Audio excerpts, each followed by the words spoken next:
একদল রহস্যময় মানুষ সমাজের মূল স্রোত থেকে ভিন্ন, তাদের বেশভূষা, আচার, রীতি আর পেশা। কোনো মায়ার বন্ধনে আবদ্ধ হতে নয়, বরং বিচিত্র সব পেশা অবলম্বন করে অনেকটা যাযাবর জীবন কাটায় তারা। অন্যান্য নৃগোষ্ঠীর মতো স্বতন্ত্র ভাষা, সংস্কৃতি, পেশা আর ঐতিহ্য নিয়ে বাংলাদেশে তারা পরিচিত বেদে নামে। স্বতন্ত্র জীবনবোধ আর নতুন করে বেঁচে থাকার কঠিন সংগ্রামে কাটে তাদের প্রতিটি দিন।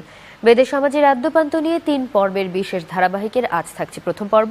রাজধানী ও এর আশপাশের বেদে পল্লীগুলো ঘুরে রফিকুল ইসলাম রুবেলের ক্যামেরায় তনিমা ইসলামের রিপোর্ট। রহস্যে ঘেরা একদল মানুষ যাযাবরের মতো ঘুরে বেড়ায় এখানে সেখানে। দেশে দেশে তাদের এক এক নাম, বিচিত্র সব পেশা। বাংলাদেশে তাদের পরিচয় বেদে। ১৬৩৮ সালে মিয়ানমারের আরাকান প্রদেশ থেকে একদল বোহেমিয়ান মানুষ প্রথমে ঘাঁটি বাঁধে নদীমাতৃক বাংলাদেশের বিক্রমপুরে। এরপর চাঁদপুর, জয়দেবপুর, জামালপুর সহ দেশের বিভিন্ন প্রান্তে ছড়িয়ে পড়ে তারা। ভারতের পশ্চিমবঙ্গ ও আসামেও রয়েছে তাদের অবস্থান।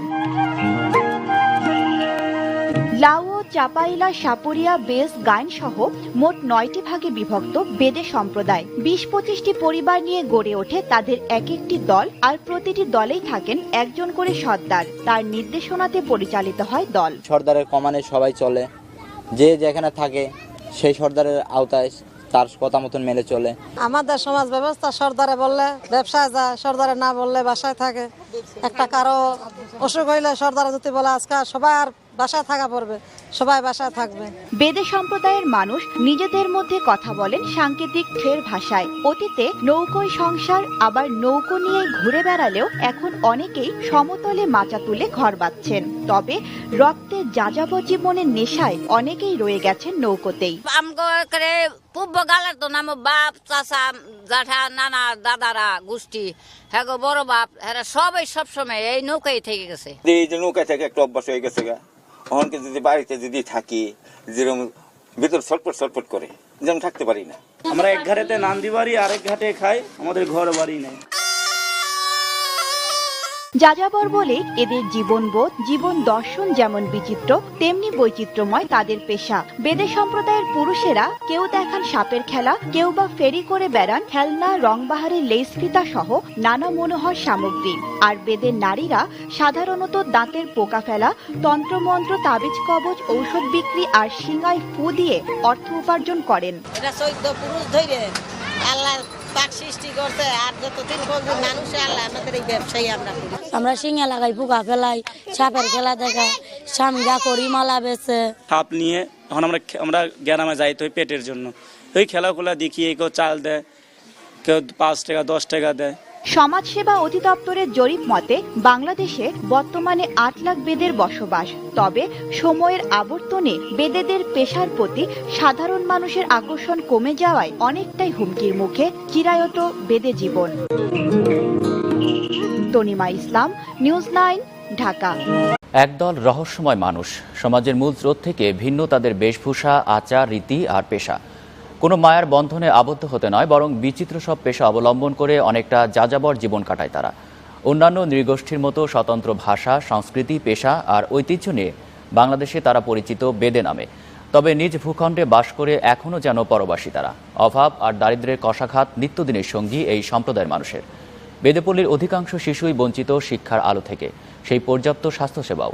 বেদে সমাজের আদ্যপান্ত নিয়ে আমাদের 3 পর্বের বিশেষ ধারাবাহিকের আজ থাকছে দ্বিতীয় পর্ব। রাজধানী ও এর আশপাশের বেদেপল্লীগুলো ঘুরে প্রতিবেদন তৈরি করেছেন তনিমা ইসলাম, আর ক্যামেরায় ছিলেন রফিকুল ইসলাম রুবেল। আবহমান বাংলার লোকজ ঐতিহ্যের অন্যতম ধারক বেদে সম্প্রদায়। বিনে নানান তালের সুর আর সাপের নাচ, সাথে কথার ছন্দে সুর বসিয়ে গ্রামে গঞ্জে পথে ঘাটে ঘুরে মানুষের মাঝে আনন্দ বিলিয়ে জোটা কিছু বকশিস আর তাবিজ কবচ, তন্ত্রমন্ত্র, সিংগাই ফু আর মনোহর সামগ্রী বেচে আয় করা অর্থে দিন কাটে বেদে পরিবারগুলোর।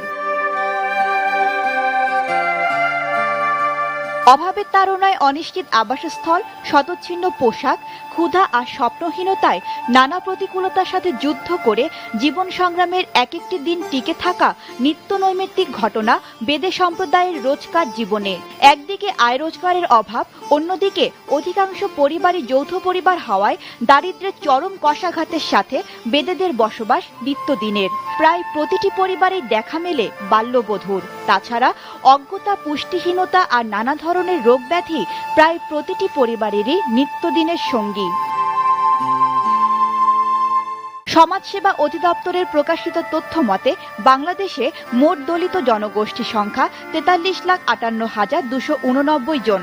তাদের জীবনমান উন্নয়নে 2012-13 অর্থ বছরে 60টি জেলা নিয়ে পাইলট প্রকল্পে বরাদ্দ দেওয়া হয় 66 লক্ষ টাকা, যা 2013-14 অর্থ বছরে নতুন 14টি জেলা সহ মোট 21টি জেলায় বরাদ্দ দেওয়া হয় 7,96,98,000 টাকা। 2014-15 অর্থ বছরে বরাদ্দকৃত অর্থের পরিমাণ দাঁড়ায় 9,22,94,000 টাকায় এবং 2015-16 অর্থ বছরে বরাদ্দ দেওয়া হয়েছে 18 কোটি টাকা। কিন্তু এখনো শিক্ষা ব্যবস্থা থেকে বঞ্চিত বেদেপল্লীর অধিকাংশ শিশু। অন্যদিকে যে কোনো অসুখ বিসুখে বেদে সম্প্রদায়ের নিজস্ব কিছু টোটকাই এখনো তাদের প্রধান ভরসা। সবাই চাই যে লেখাপড়া করুক, শিক্ষিত হোক। পেটই চলে না, চিকিৎসা করবো কিভাবে?